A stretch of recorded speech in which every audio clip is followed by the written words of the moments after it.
तो हेलो दोस्तों, मानक अध्ययन क्लासेस में आपका स्वागत है। मेरा नाम प्रदीप चौहान है और अभी तक हम लोग समझ चुके थे कि प्रकाश संश्लेषण की क्रियाविधि कैसे होती है, कि प्रकाश संश्लेषण ग्रेना के अंदर होता है। प्रकाश संश्लेषण कुछ अभिक्रियाएं ग्रेना के अंदर होती हैं और कुछ अभिक्रियाएं स्ट्रोमा के अंदर होती हैं। ग्रेना के अंदर होने के लिए प्रकाश संश्लेषण के लिए प्रकाश की आवश्यकता होती है, इसलिए उसे प्रकाशीय अभिक्रिया कहते हैं। जबकि जो स्ट्रोमा के अंदर अभिक्रिया होती है उसे डायरेक्ट प्रकाश की आवश्यकता नहीं होती है, इसलिए उसे अप्रकाशीय अभिक्रिया कहते हैं। तो आज हम समझेंगे कि प्रकाश संश्लेषण के लिए क्या अवस्थाएं आवश्यक होती हैं, कि क्या क्या होंगी तो प्रकाश संश्लेषण होगा, क्या नहीं होंगी तो क्या फर्क पड़ जाएगा उसके ऊपर, कि प्रकाश संश्लेषण की जो रिएक्शन होगी तेज होगी कि धीमी होगी, इस सब के बारे में समझेंगे।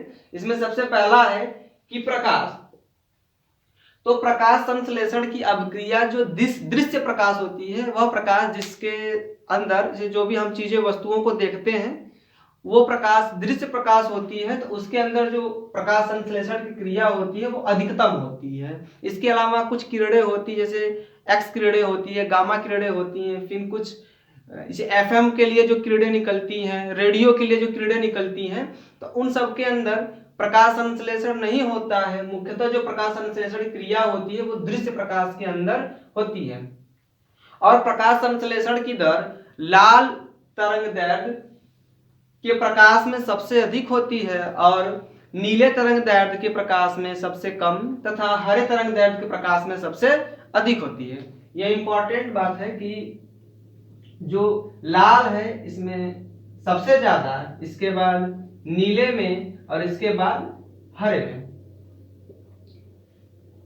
हरे रंग के प्रकाश में प्रकाश संश्लेषण की प्रक्रिया बहुत कम होती है। इसी वजह से जब प्रकाश की किरणें होती हैं वो जो पत्तियों पे पड़ती हैं तो उसमें होता क्या है कि रेड मतलब लाल और नीले प्रकाश जो किरणें होती हैं, इसके अलावा जो और प्रकाश किरणें होती हैं वो अवशोषित हो जाती हैं पत्तियों में, जबकि जो हरे रंग की प्रकाश किरणें होती हैं वो पत्तियों में अवशोषित नहीं होती हैं, परावर्तित कर दी जाती हैं। और यही हरे रंग की प्रकाश किरणें जब हमारी आंखों में पड़ती हैं तो पत्तियां हरे कलर की दिखती हैं, और ये जो इसका परावर्तन है वो क्लोरोफिल की वजह से होता है। और यदि प्रकाश संश्लेषण की प्रक्रिया में यदि प्रकाश परावर्तित कर दी जाती है तो वहां से प्रकाश संश्लेषण, उस प्रकाश किरण से प्रकाश संश्लेषण नहीं होगा, क्योंकि प्रकाश की जो किरणें होती हैं उनके अंदर एनर्जी होती है और उसी एनर्जी को ट्रैप करके पकड़ करके रासायनिक ऊर्जा में कन्वर्ट किया जाता है। सूर्य की ऊर्जा को रासायनिक ऊर्जा में कन्वर्ट किया जाता है। तो प्रकाश संश्लेषण की दर लाल तरंग में सबसे अधिक, नीले तरंग में उससे कम तथा हरे तरंग में सबसे कम होती है।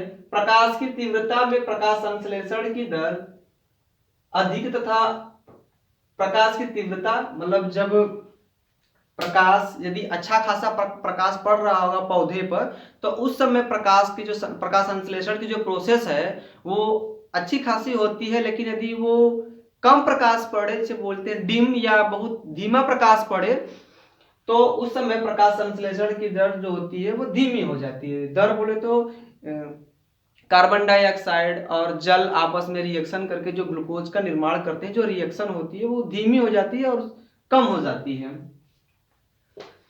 परंतु बहुत अधिक प्रकाश की तीव्रता में प्रकाश संश्लेषण की दर अचानक कम हो जाती है। पर कभी कभी होता क्या है कि एक लिमिट से यदि अधिक प्रकाश मिल जाता है पौधे के पत्तियों पर, तो पौधे की जो पत्तियां होती हैं उनका सोलराइजेशन हो जाता है, मींस वो ऑक्सीडाइज हो जाती हैं, वो काम करना बंद कर देती हैं, वो नष्ट हो जाती हैं अधिक प्रकाश की तीव्रता में, क्योंकि अधिक प्रकाश में यूवी रेज की मात्रा अधिक होगी, जिसकी वजह से उनके अंदर पाए जाने वाले जो पर्णहरिम होते हैं या क्लोरोफिल होते हैं वो नष्ट हो जाते हैं। इसको कहते हैं सोलराइजेशन।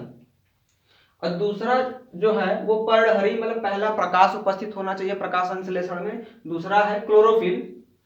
जिन पत्तियों में क्लोरोफिल अधिक मात्रा में होता है उनमें प्रकाश संश्लेषण की प्रक्रिया अधिक पाई जाती है। नॉर्मल सी बात है कि प्रकाश संश्लेषण की प्रक्रिया में ग्रेना के अंदर क्लोरोफिल पाए जाते हैं, तो वो क्लोरोफिल ही प्रकाश संश्लेषण प्रक्रिया में हेल्प करते हैं। हमने क्रिया विधि में समझा था। तो जिन पत्तियों में पर्णहरिम अधिक मात्रा में पाए जाते हैं उनमें प्रकाश संश्लेषण अच्छा होगा। और जब वायुमंडल में कार्बन डाइऑक्साइड की मात्रा अधिक होगी तब प्रकाश संश्लेषण की प्रक्रिया अधिक होती है एक लिमिट तक। ऐसा नहीं कि कार्बन डाइऑक्साइड की जो मात्रा है वायु के अंदर बहुत अधिक हो जाए तो प्रकाश संश्लेषण की प्रक्रिया उसे नियंत्रित कर पाए। ऐसा होता है कि कार्बन डाइऑक्साइड और ऑक्सीजन का जो बैलेंस होता है वो बनाए रखने में आवश्यक होता है प्रकाश संश्लेषण की प्रक्रिया। तापमान भी आवश्यक है। पादपों में प्रकाश संश्लेषण की दर 10 से 35 डिग्री सेल्सियस तापमान तक बढ़ती है। यदि इससे ज्यादा तापमान हो जाए वातावरण का, पौधों के बाहर जो वातावरण है, यदि उनका तापमान 40, 45, 50 डिग्री सेल्सियस हो जाए तो प्रकाश संश्लेषण की क्रिया में जो भाग लेने वाले एंजाइम होते हैं वो डीनेचर्ड हो जाते हैं, टूटने लगते हैं। और जब एंजाइम एक बार टूट जाते हैं तो वो फिर से प्रकाश संश्लेषण की क्रिया में भाग नहीं लेते हैं, वो नष्ट हो जाते हैं। तो इससे होता क्या है कि प्रकाश संश्लेषण की प्रक्रिया पे दर पे इफेक्ट पड़ता है और 40-45 के अप्रॉक्स जब डिग्री सेल्सियस चला जाता है तापमान तो प्रकाश संश्लेषण की जो दर होती है वो कम हो जाती है। पांचवा है खनिज लवण। तो खनिज लवण जैसे मैग्नीशियम, मैग्नीज, आयरन, सल्फर की कमी से भी प्रकाश संश्लेषण की दर कम हो जाती है। प्रकाश संश्लेषण की अभिक्रियाओं में इन सब का भी रोल होता है। और छठा है रोल जल।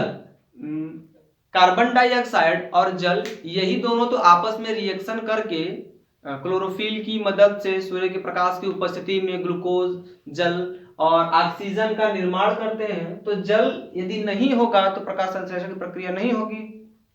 और यदि पौधों के अंदर या जमीन में जहां पे वो पौधा लगा है यदि वहां से अच्छा खासा जल अवशोषित कर लिया जाए तो प्रकाश संश्लेषण की दर बढ़ जाती है। दूसरा है प्रकाश संश्लेषण का महत्व कि प्रकाश संश्लेषण यदि होता है पौधों में तो उसका क्या क्या महत्व है। तो इसमें पहला है इस प्रक्रिया में सूर्य विकिरण ऊर्जा को रासायनिक ऊर्जा में भोज्य पदार्थ के रूप में एकत्रित होता है। कहने का आशा यह है कि जो सूर्य की एनर्जी है, सोलर एनर्जी है, उसको ट्रैप करके पकड़ करके केमिकल एनर्जी में कन्वर्ट किया जाता है प्रकाश संश्लेषण की प्रक्रिया में।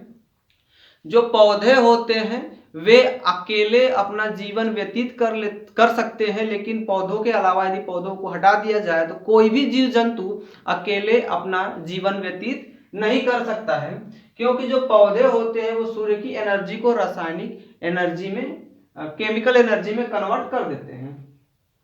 सभी जीवों के लिए पादपों द्वारा निर्मित भोजन ही ऊर्जा का एकमात्र स्रोत होता है। यदि आप कहेंगे कि ऐसा नहीं है कि शेर तो किसी जानवर को खाता है, तो हो सकता है कि वो जानवर जो है, जो जीवित जानवर है जिसको मान लीजिए वो खाएगा शेर, वो तो किसी पेड़ पौधे से ही अपना भोजन प्राप्त करेगा। तो एक सर्कल के रूप में देखें तो जो लास्ट में जो आता है वो पौधा ही होता है। तो मुख्य रूप से जो पौधों के द्वारा बनाया गया भोजन है वो एकमात्र ऊर्जा का स्रोत है जिसके लिए मतलब जिस पर जीव जीवित रहते हैं। वही कहने का आशा है कि जो पौधे हैं वो अकेले जीवन व्यतीत कर सकते हैं, लेकिन जो जंतु हैं यदि पौधों को हटा दिया जाए तो कोई भी एक जंतु बिना पौधे के जीवन व्यतीत नहीं कर सकता। वायुमंडल में कार्बन डाइऑक्साइड तथा ऑक्सीजन गैस का अनुपात प्रकाश संश्लेषण द्वारा नियंत्रित होता है। ठीक है, तो आज के लिए बस इतना ही। धन्यवाद।